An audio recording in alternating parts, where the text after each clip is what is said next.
Well, here we are in the John Hewitt Bar in Belfast. Historically, this part of Belfast would have been seen as a core Ulster-Scots area, a place where United Irishmen gathered, where poets sold their wares, where you could have a sense of 18th century, 19th century Belfast that was heavily inflected with a Scots influence. But we're not here today to talk about that. We're actually here to talk about Ulster-Scots today and where you think it stands, how it's understood. And if we're looking at something like Ulster-Scots, which is very traditional in terms of language and culture and identity, how does that language and culture exist in a global setting in which everything is speeded up beyond, and dare I say it, as children of the 90s, speeded up beyond ways that we could even never have envisaged if we'd been looking for them. So big question is maybe where you see Ulster-Scots this moment in time, or indeed what you see as Ulster-Scots this moment in time. Well, for me, it's not really history or tradition. It's the way my mum and dad speak every day, and it's the way people speak around me every day in Larne, so it's current. So if I put it into my literature, I'm reflecting what's going on the ground. The digital side of things has been interesting over the last few years because I think that a lot of the digital channels have opened up a discussion in Scots and Ulster-Scots. Twitter's going through a bit of a thing at the minute, a bit of a demise as we speak, but it has been a forum for people to actually speak and write in Ulster-Scots and Scots over the last few years. Yeah, I would say Twitter, or X as it now is, that's probably where I really first encountered dialogue or a conversation about Ulster-Scots and met you probably, Angeline, for the first time. And that's where I kind of got to know really what people were doing in the modern day. I was maybe late to the party kind of finding out about Ulster-Scots. I didn't quite know how it related to me, but with my own writing progressing, I have sort of come to see it as not just language, but also the cultural aspect. So there's a broad linguistic palette, if you like. I don't know, you could call it the Hiberno English or the Ulster English as well. So I would be coming from that sort of broad kind of idea of Ulster-Scots. And in fact, I read something in your writing about the translingual approach in your own writing, Angeline. So I kind of like that because that incorporates all of those various different aspects, you know? Yeah. I think language is naturally translingual, as it were. That term comes from education and bringing different voices into the classroom, particularly in America. But I applied it to the way we approach Ulster-Scots writing. Because sometimes you can just write in English and just have the odd word here and there, or the odd sentence, or maybe even a wee saying throughout the narrative, to give it that translingual approach so that people who aren't literate in Scots or Ulster-Scots can actually understand what they're reading. Did you're both writers. What was your impetus for your and almost by magic, you've both written a novel in which the main character writes a diary, and this is you did not know that each other was doing this. So what was your mission as the author that set you out to do this? Was it you wanted to educate? What was your sort of driving ambitions for what you were doing? Well, I think one of the strong ones for me was a rural voice. So, I mean, I'm here for the cultures, you know. So you don't really come across that much in current Irish writing, I think. So I kind of wanted to represent some of that. And I mean, my own dad, whose language was colourful, you know, kind of to put that on the page. Obviously I didn't put all the colours on the page, but there's dialect and colloquialisms which I think we could say are Ulster-Scots. Angeline, you have read some of it. So to represent that because there's a sort of homogenization, I think, with youngsters watching a lot of American TV and so on, and just to kind of mark that, so there was a bit of that in my impetus, that was part of it, certainly. I don't know about you, Angeline, how you started What was off? I doing? I had written in Ulster-Scots before, and I have a novel, Dusty Bluebells, where the approach is quite traditional. So the narrative is in English, and then the dialogue is in Ulster-Scots. So I'd played around with that before, and I wanted to do something different, and I was really interested in diary writing. I had kept a diary when I was younger, and then through my adult life, I think I started writing as a result of diary writing. So I started writing a diary at one point, and then that led to a novel, and it sort of went like that. So the novel The Secret Diary of Stephanie New is obviously inspired by The Secret Diary of Adrian Mole. That's where the title comes from. And I wanted to play with the idea of language in a diary. It's not a natural place for dialect, it's not even a natural place for dialogue, but it's not a natural place for dialect. And so I found a way of making it natural. Mm-hmm. And one of the books that I thought of while I was writing it was The Colour Purple. It's not a diary novel as such, it's a series of prayers, but it kind of looks like a diary novel, and it's written completely in dialect. And so I thought, that's achievable, that's something. Why shouldn't our inner voice be the voice that we hear? When we're writing our inner voice, why shouldn't we write the voice we hear in our heads? Because even though I'm speaking standard English now, quite often I'm thinking in Ulster-Scots. Yeah, that's very interesting. Particularly during moments of high emotion or low emotion. It just, the cannies and dinnies come out, That's a very interesting point with the diary novel, because you don't really speak in dialect in it, but I didn't really have that in mine. I think it was standard English kind of all the way through. And it's more then when it wasn't a straight diary novel that I wrote, it was more bringing out the viewpoint of a young girl. So, and it tends to be the male characters in a farming setting who are bringing the dialect and the Ulster-Scots terminology that kind of come to the fore for me. It's more the characters that appear rather than the protagonist, that has that. But an interesting kind of, probably a wee bit more like your first novel then for me, the kind of protagonist is standard English and the characters are speaking in Ulster-Scots. Well, you do have some passages that are, the narrative is in Ulster-Scots as well. So. I'll get you to highlight those. I think so. Yeah. We'll talk about it later. And we don't need to give away names at this point. No.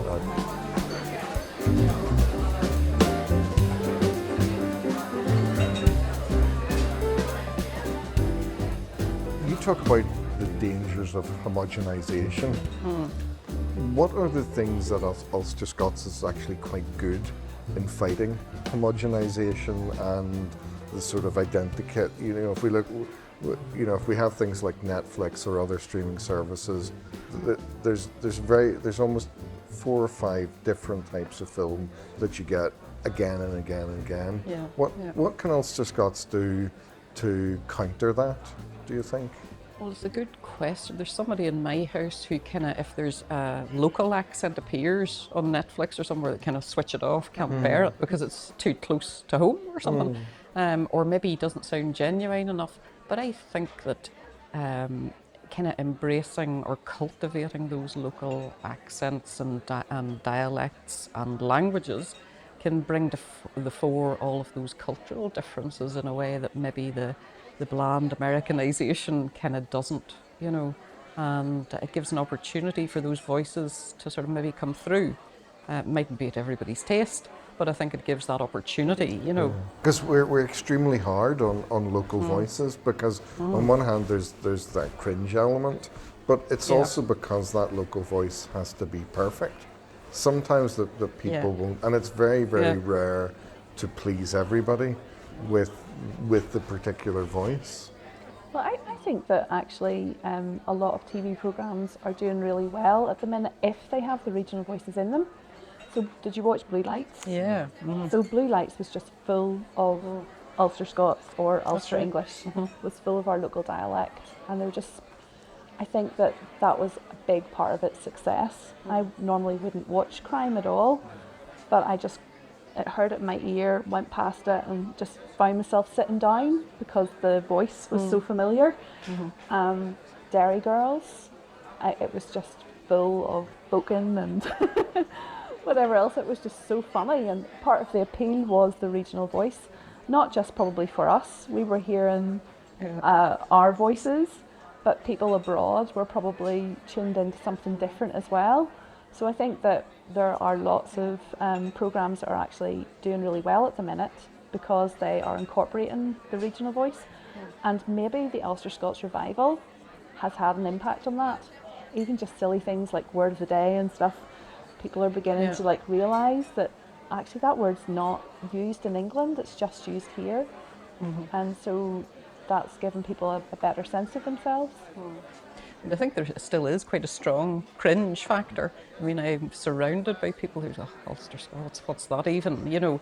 But at the same time, even bringing it up in conversation in a jokey way sort of helps people to kind of recognise that it is a thing. And as you say, Dairy Girls and the like have brought that into a broader market, and maybe help people, because people further afield and the diaspora from here have appreciated it. It sort of means that maybe people here now are also saying, well, actually, maybe that's not uncool after all. You know, they appreciate it. It has its own level of coolness. I think Yeah. if you're very far removed from it, it's just it's the language of that place, which seems to be pretty emphatic and to work. Well, you're not lost in the dialogue, although there used to be lots of sort of word lists for Dairy Girls, which actually emphasised how much was local and how much even for people not that far away from it did not have those words necessarily in their lexicon. Yeah, and I think you take that for granted, you know, when you're living here and just speaking and getting on about your life. You take all of those colloquialisms and the language for granted.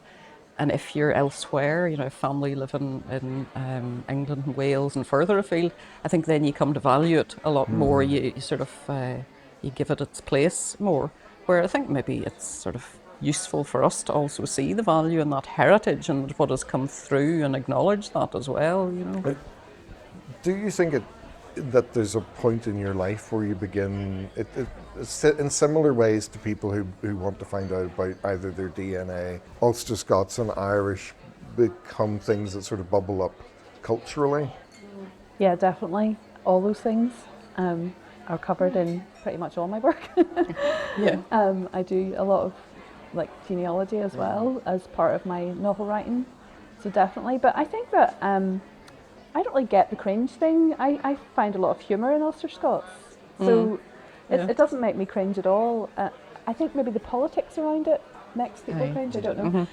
Like I'm going tonight to this thing called the Women's Wee Yuletide. It's Nola na Ban, is that how you say it in Irish? And it's like the women's Christmas at the end of all the days of Christmas. The woman gets to put her feet up, kind of thing. Yeah. And when the thing came through to say the Women's Wee Yuletide, I just laughed. I thought it was brilliant. Yeah. You know, and there's our dialect and Ulster-Scots and Ulster English are all coming across through lots of different genres of work. I remember actually reading Biddy Lee's Rejuvenation book, and it was full of Armagh dialect. Even though it was set in this futuristic time when the world was kind of underwater.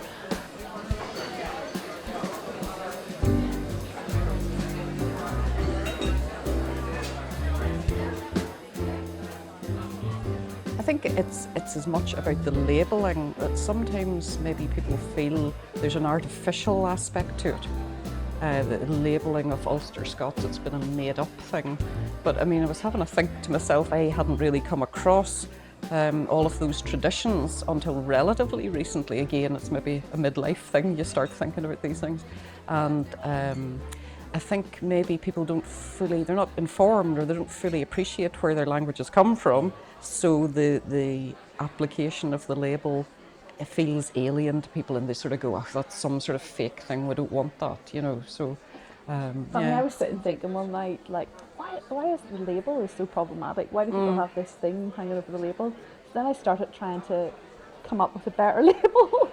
And I went through all these things, and I started thinking of like Irish Americans and blah blah blah. And I got to this really great like conclusion that the best thing would be to call it Scots Irish.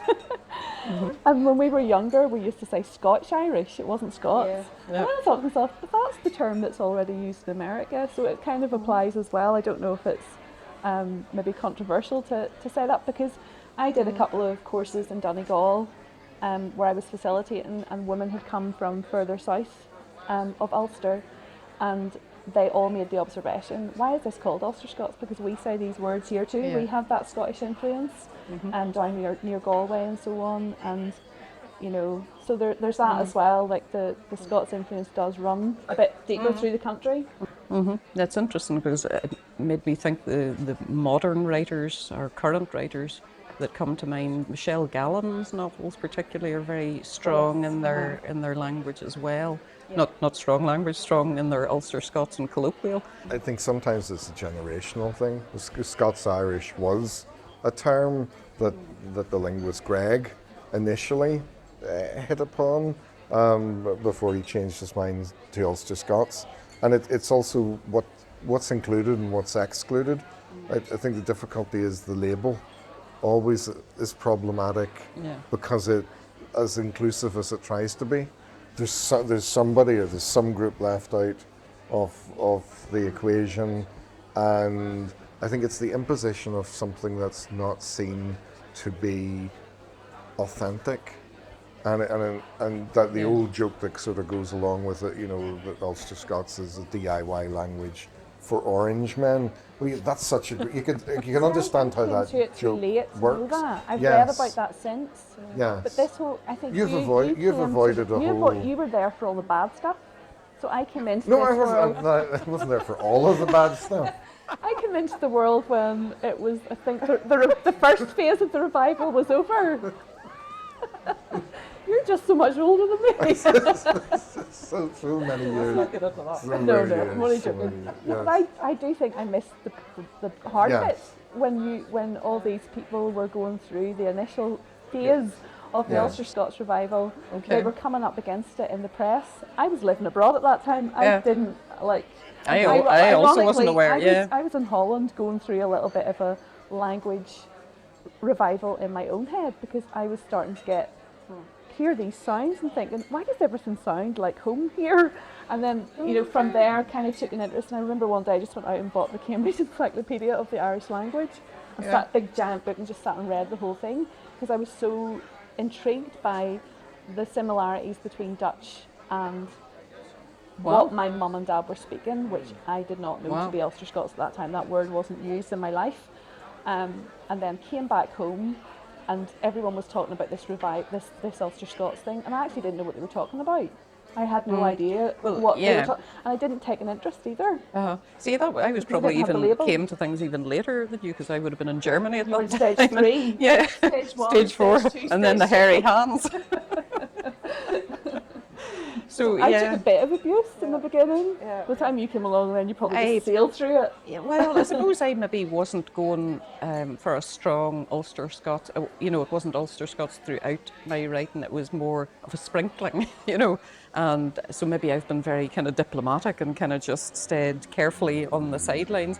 But I feel as though, and I think Rob Morrow, the young guy from Points Pass, who also writes in Ulster-Scots, had referred to that in Mahon's Way, about a sort of a split somewhere around that area, where to the west it's, I think, more Anglified, and to the east a bit more Scottish. So there kind of be pockets all around the place. There's little cracks and fissures all over the province, in which 5 miles down the road, it's you know, it's an anglicised form. But if you turn and follow the wind another way, it's more Scots. So it's a patchwork. In Larne, you only had to go up the hill to Annieville, and it changes straight away. And then I've complicated things by marrying a man from Dundee, so I've kind of all of these phrases his parents used. I mean, it's stuff that you would say, you know, and it's kind of stuff that I would hear with my Antrim friends, my friends sort of further north. but it's not necessarily what we would be So would you speaking have like, said you know. things like, would you have heard things like you canny and you dinny and stuff where you are? No, not at home. No, No, not at not all. in the language. No, that would have been my in-laws. You know, that's where I mean, I would have obviously understood it, but no, we wouldn't have been using it. Would you say like a wee dog or a wee dog for a dog? We dog. Wee dog. I don't think. There's a list. There's like a list of words that Aye, I that- did a test one okay. time. I tested myself to see, Yeah. and I actually was surprised. I thought that my parents were as hardcore Ulster-Scots as you get, even though I didn't have a word for that years ago. And when I looked through the list, there were things like nicht and stuff on it that they don't say.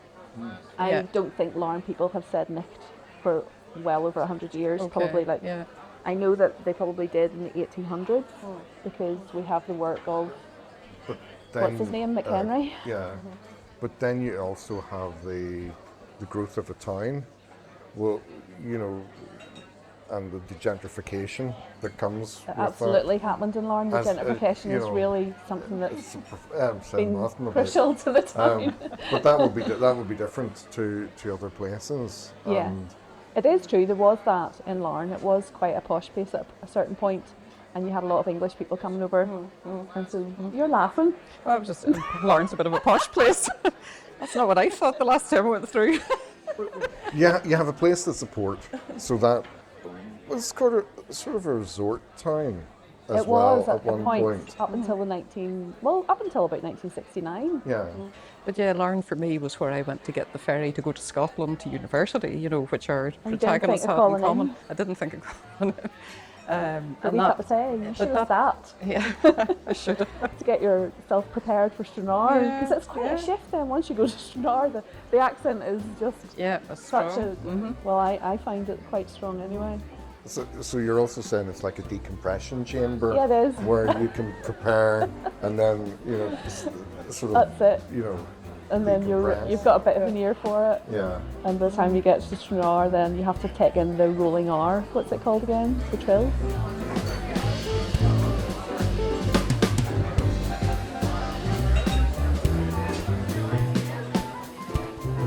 For your writing there, and you're both novelists. I know you do other things, but where do you see the possibility of being a novelist who works in language, and what possibilities do you see with that for future projects?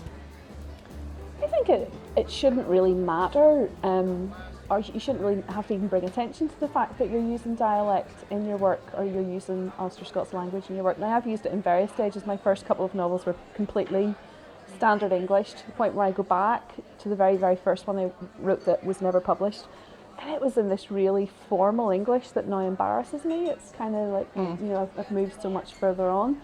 I mean, there's novels out there. I read a novel by Stuart Neville. I think it was called The House of Ashes. Have you come across that? And it was, I think, alternative chapters were written in dialect. It was sort of like Ulster English with a bit of an Ulster-Scots punch to it as well. And I don't think that was something that was marketed massively. I think the book went out there as a Stuart Neville novel. Shouldn't say that. And you know, people just appreciate it because they like his work. So I think there is a future definitely for anyone who's playing around in dialect. And Michelle Gallen is the perfect example of that. What was the one called about the girl in the chip shop again? Sorry. Big Girl, Small Town. Big Girl, Small yeah, Town, yeah. yes. And then The Factory Girls is the other one. Yeah, her use of language is superb. You know, it's just spot on and very humorous. Advertising that it was an Ulster-Scots No, I think that's novel. right. Yeah, and It he just also was in referred it. to Shirley Ann Macmillan's novel in another conversation, didn't you? And I think there was the colloquial use came in there too. But yeah, I think you're right. You don't need to headline the fact that it's either dialect or linguistically diverse, if you want. You kind of do, you know, isn't that what you do? You write from your gut, whatever comes up. Lucy Caldwell was the other one I mentioned to you. She has a novel about the Belfast Blitz. That's right. Yeah. These days. These isn't it? days. Yep. And there are parts of it where it just goes into this lovely local Belfast, and we quite often don't think of Belfast. speech as Ulster-Scots because it's become to be associated with countryside areas, like Ballymena and Larne and so on. But actually, to me, Belfast is absolutely packed full of Ulster-Scots words, and you can really hear it when you're reading certain passages in that book. There seems to be a real, not renaissance of women's writing, a world of women's writing in Ulster-Scots that certainly wasn't the situation 20, 30 years ago. Why do you think this is? I think women's writing, first of all, was the big thing that, had to be addressed.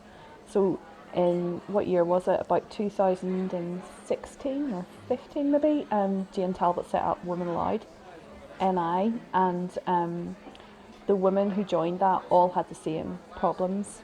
I think I remember going into a library one day and seeing like all the books in the Northern Ireland section, and there were, something like 80% were male and 20% were female. Just a glance, it was a photograph I took and posted it and said, look, we need to elevate our voices. And so that's been happening since then. Women Aloud has now come to the end of its campaign. It definitely elevated the voices. You were part of it as well. And so that had to happen first, I think, really to get women out there. I mean, I think there is something in that, because even Anna Byrne's Milkman, that has sort of come strongly into the field of awareness, winning the prize and so on, the Booker Prize. And I think herself and Louise Kennedy's Trespasses, for example, that's hitting the headlines. It's also got quite a lot of dialect. Yeah, absolutely. So I think women's writing in general has become much more prominent. So probably Ulster-Scots writing then by kind of follow on, then it's going to benefit from that too. But before I sort of skip over it, before it goes out of my head, I want to mention Michael Hughes' novel Country, a border novel, because it's really got strong, beautiful use of language there, and it's sort of from my neck of the woods. So it was a kind of really go-to reference point when I was writing mine. And worth looking at, although I don't know if Michael Hughes would adhere to sort of Ulster-Scots or kind of consider himself to be writing in Ulster-Scots. It may be more of a question of dialect or Hiberno English or whatever. So there are male names to be mentioned. But yeah, the female writing is definitely a really strong component in certainly when I've been writing and researching. And we'll have so many Ulster-Scots women writers, Angela Graham and Anne McMaster, and so many around the country, and Jan Carson, obviously, yeah. So, yeah, it does seem to be a strong feature at the minute, that with maybe thanks to Women Aloud in some measure for having promoted and given people the confidence to kind of step forward and kind of make their voices heard. I think that's probably done a very good thing over the past few years. And we recently won an award in Dublin, and there were some Ulster-Scots in that book, and it wasn't advertised, or we didn't really bring attention to it, and it was just accepted. I remember doing an interview with Books Ireland, and that was one thing that they mentioned in the interview, was that they found some of the language melodious in the collection, and the guy who was announcing the prize also mentioned the language. So this was a collection of poems and short stories, and we won the it's called the CAP Independent Awards, and I think that was one of the things that really, it wasn't just that it was women's voices, it was that true women's voice, if you know what I mean, authentic women's voice. An ultimate sort of coming of age, and the acknowledgement of that as well. I think that sounds like a perfect moment to stop and celebrate with a glass to Okay. those good achievements. Cheers. Cheers.